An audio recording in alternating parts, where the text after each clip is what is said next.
Finland is ranked at or near the top of having the best educated students in the world, which left everyone wondering, really? Finland? These are the people who gave us the air guitar championship. Hello? Hello? And the sports of cell phone throwing and wife carrying. These are the geniuses that cracked the code to good education. I mean, how is it that the kids in Finland are ahead of the rest of the world? So here's what happened. Back in the day, Finland's schools sucked on the level that ours suck on. When they tested the world's kids, both Finland and us were usually about the same, somewhere down the list of nations. But Finland didn't like that. So they tried some new ideas, and in no time, Finland shot to the top of the world. Their students were #1. How did they do that? That was the one question I wanted an answer to, and I went straight to see the enemy's Minister of Education. Before I could say anything, she blurted out their top secret. They do not have homework. Wait, so you reduce the homework you give them at school? Yes.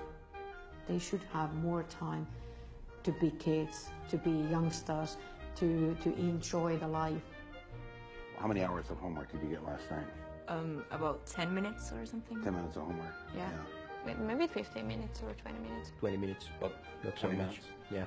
Well, if I would have done the homework, I think it would be like 10 minutes tops. Usually I don't really do homework that much. The whole term homework is kind of obsolete, I think. In that way that... Your homework is obsolete. Yeah. In that way that these kids, they have a lot other things to do after school. Like what? Like being together, like being with a family, like doing sports, like playing music, like reading. So they have no homework. What if all they want to do is climb a tree? They could climb a tree, yeah. They can climb a tree, then they learn how to climb a tree. But they'll end up, while climbing the tree, probably finding out about different insects, and they can come to the school next day tell me about what they found. Compared to the older kids, how many hours a day do the younger ones go to school? Mondays, 3 hours. Tuesdays, 4 hours. It varies. It's 20 hours a week. So they're, oh man. Now, does this 3 or 4 hours at school include the lunch hour? Yes. How are they learning anything? How are you getting anything done?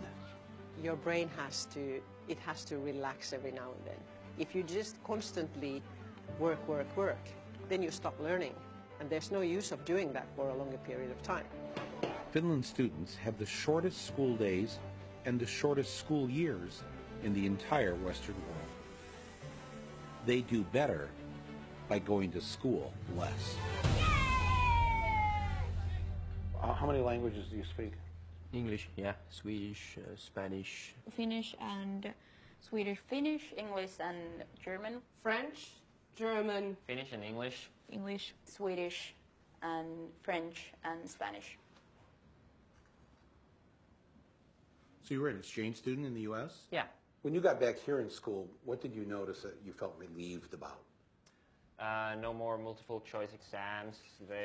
No multiple choice exams here? Or very few of them, if any. Really? Because all of my exams in the U.S. How do you answer the question right if it isn't listed as one of the 4 choices? You write your answer. You have to know it, actually. Yeah. You actually have to know it. Yeah. If there was one thing I heard over and over again from the Finns, it was that America should stop teaching to a standardized test. Get rid of those standardized tests. National testing. The standardized tests. Standardized testings. What you are teaching your students is to do well on those tests, and you're not really teaching them anything. No, we are teaching them. We're teaching them how to flunk a test, and then a bunch of schools fail the test, and those schools are turned into charter schools, and then somebody makes a lot of money. But school is about finding your happiness, finding finding a way to learn what makes you happy. They figure now about 1/3 of the school time the students are in school is spent preparing for the standardized test. And so they've eliminated a lot of things that aren't on the test. So music is gone, art is gone, poetry is gone. Yeah, in many schools. Civics isn't even on the test. So now schools are dropping Really? civics. Yes. Civics, American civics. Okay. Unbelievable. We got rid of poetry. Really? Yeah. Yeah. Why? It's a waste of time. When are they ever going to learn? When are they ever going to speak as poets when they're adults? How does that help them get a job?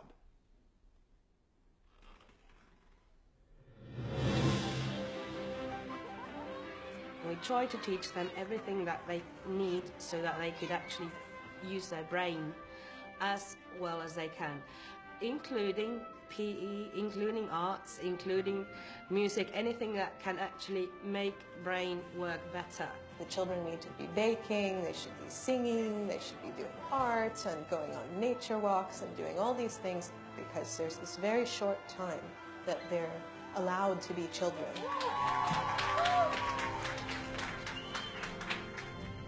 If you don't have standardized tests here in Finland, how do you know which schools are the best? And, you know, people need a list. The neighborhood school is the best school. It is not different than the school which can be, for example, situated in the town center, because all the schools in Finland, they are all equal.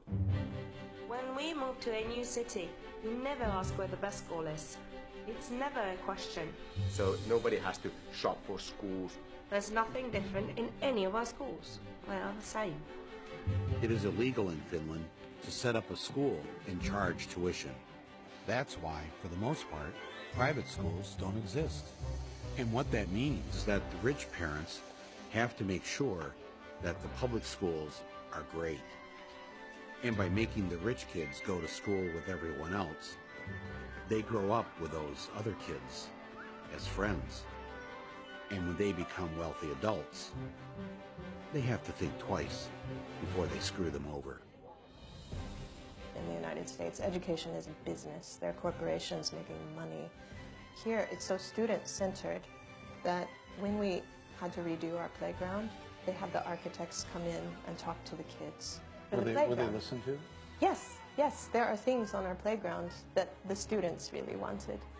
Being in school here is more independent. We're treated more like adults than in the United States. Yeah. I mean, we don't need a hall pass to go to the bathroom during class. Yeah. Yeah. We'll see students commuting on the subway, even as young as 7 and 8, going on their own to school. When I started doing teacher training practice back in the US, I was in these certain neighborhoods teaching these kids and telling them, you can be anything you want to be when you grow up. This is kind of a lie. And when I came to Finland, a lot of my teaching is based on what the kids want and what they see for their future. So it doesn't feel so false to say you can really be whatever you want to be when you grow up, because they're making it happen already. They already have such power.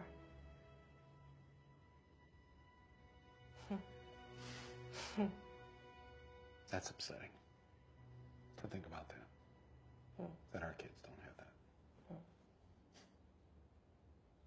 That's really beautiful. It's not that we have figured out something that nobody else has done in education. That's wrong.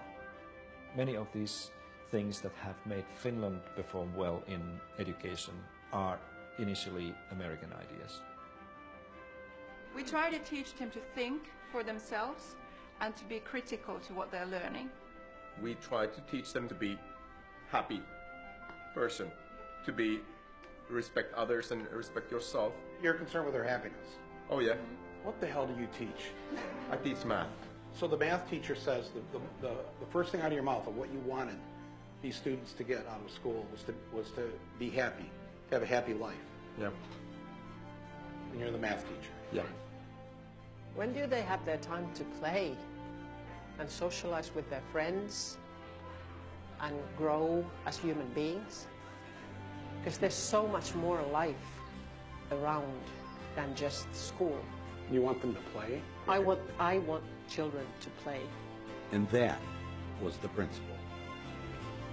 I'm planting the American flag right here in the middle of your school and claiming this great idea for us. Thanks for stealing it. Yeah, that's how we roll.